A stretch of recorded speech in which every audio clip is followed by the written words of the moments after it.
Hello, this is Jim Waters with the Bluegrass Institute for Public Policy Solutions.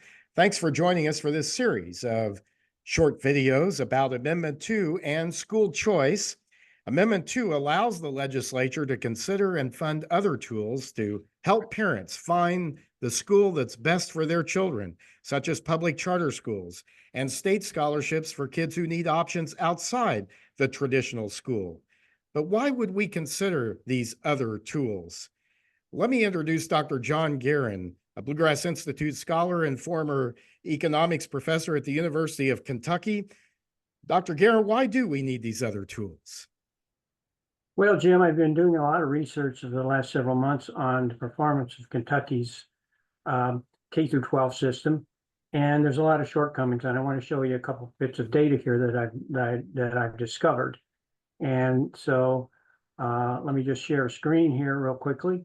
And the chart you're seeing is the graph of a couple of things. One is the blue line that goes way up is the per pupil funding for Kentucky schools adjusted for inflation from 1990 to this is to 2022, and it's the amount relative to 2022. So this blue line, as you can see, goes up rather sharply, except right in here.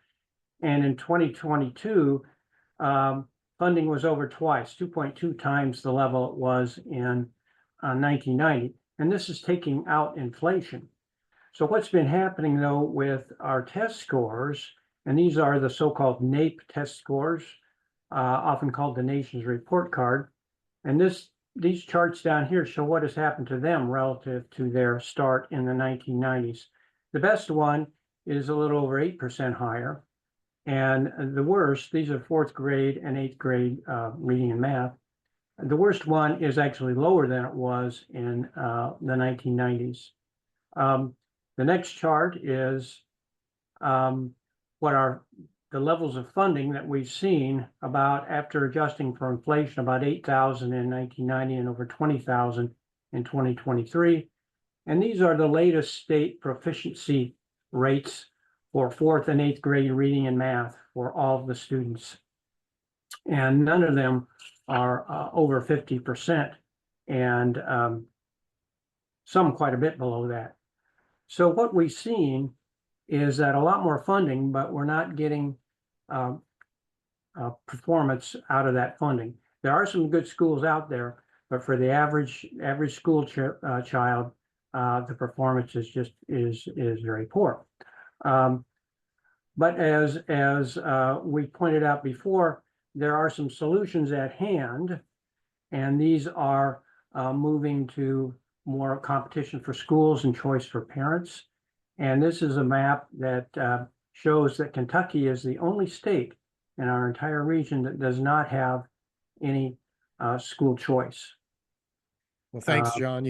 Other states, as we've seen, have faced similar challenges that Kentucky has. They begin implementing these alternatives and these choices, like charter schools, like scholarship-like programs for students who maybe aren't well served by the public system. And as you said, we stand alone in this region, but Amendment 2 is designed, isn't it, to open the door to legislators to consider the same kinds of school choice programs that we see in most other states, including all 7 that surround Kentucky. Yes.